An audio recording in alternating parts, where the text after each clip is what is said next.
খালিস্তানি মন্তব্যে উত্তাল রাজ্য রাজনীতি। শিখ সম্প্রদায়ের 7 সদস্যের প্রতিনিধি দল আজ ব্যাপারে রাজ্যপালের সঙ্গে তারা দেখা করে তারা রাজভবন থেকে বেরিয়ে এসে কি বলছেন শোনাবো।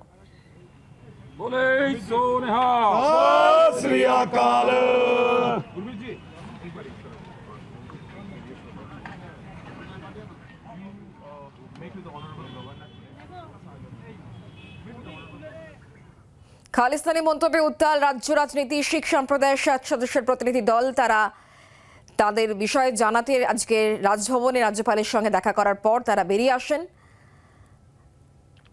বিভিন্ন গুরুদুয়ারার সদস্যরা শিখ সম্প্রদায়ের প্রতিনিধিত্ব করেন এবং তারা আজ রাজ্যপালের কাছে যান, তাদের বক্তব্য তারা পেশ করেছেন।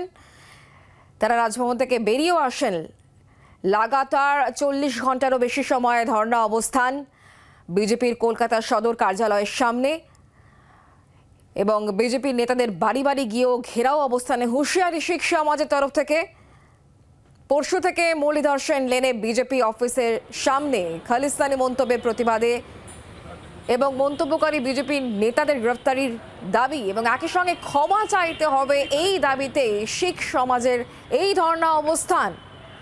আমরা কথা বলবো শ্রেয়সী গঙ্গোপাধ্যায় এই মুহূর্তে আমাদের সঙ্গে রয়েছেন, আমাদের প্রতিনিধি টেলিফোন লাইনে। শ্রেয়সী, আজকে রাজ্যপালের সঙ্গে দেখা করেছেন শিখ সমাজের প্রতিনিধিরা, কি বক্তব্য ছিল তাদের, কি বেরিয়ে এসে বলেছেন তারা?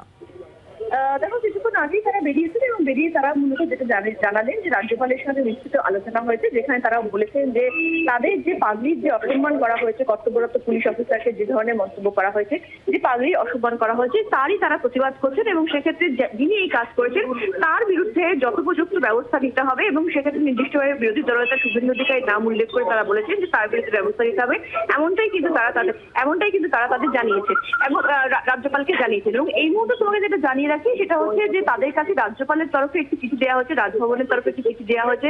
রাজ্যপালের লেটার হেডের চিঠি তাদেরকে দিয়েছেন রাজ্যপাল এবং সেই চিঠিতে কিন্তু কার্যত কিন্তু তিনি একেবারে যেখানে তিনি বলেছেন যে শিখ কমিউনিটির সঙ্গে তারা রয়েছেন, রাজ্যপাল রয়েছেন এবং সেক্ষেত্রে রাজভবনে শিখ কমিউনিটির জন্য একটি তাদের নামে সেক্ষেত্রে একটি বিশেষ বাগান তৈরি করবেন তিনি। এবং যেটা এই যেই প্রতিনিধি দল তারা যেটা দেখা করতে গিয়েছিলেন তারা যেটা জানাচ্ছেন যে এক্ষেত্রে রাজ্যপাল তাদেরকে বলেছেন যে তিনি মুখ্যমন্ত্রীকে একটি চিঠি লিখবেন এবং সেই চিঠিতে তিনি কার্যত এই যে যারা এই ঘটনা ঘটেছে তাদের বিরুদ্ধে যাতে ব্যবস্থা নেওয়া হয় সেই বিষয়টা তিনি মুখ্যমন্ত্রীকে চিঠি লিখবেন বলে যে প্রতিনিধি দল গিয়েছিল সেই প্রতিনিধি দলকে তিনি জানিয়েছেন, রাজ্যপাল জানিয়েছেন, এমনটাই কিন্তু তারা দাবি করেছেন। ফলে রাজভবনের তরফে নির্দিষ্টভাবে এখনো পর্যন্ত এই নিয়ে কোনো বার্তা দেওয়া না হলেও যে প্রতিনিধি দল ঢুকেছিল সেই প্রতিনিধি দলের পক্ষ থেকে কিন্তু কার্যত বলা হচ্ছে যে এক্ষেত্রে যে বৈঠক হয়েছে সেই বৈঠকের পরবর্তীকালে তারা যেটা মনে করেছেন যে রাজ্যপাল যেভাবে তাদের সঙ্গে কথা বলেছেন সেটাতে তারা খুশি, কিন্তু এর ফলে কিন্তু তাদের যে অবস্থান সেই অবস্থান কিন্তু তারা তুলছেন না সেটা তারা জানিয়েছেন। এবং আগামীকাল তারা যে অবস্থান চালাচ্ছেন এই মুহূর্তে বিজেপির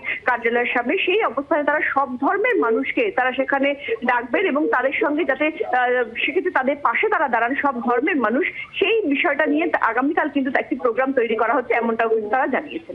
ধন্যবাদ শ্রেয়সী।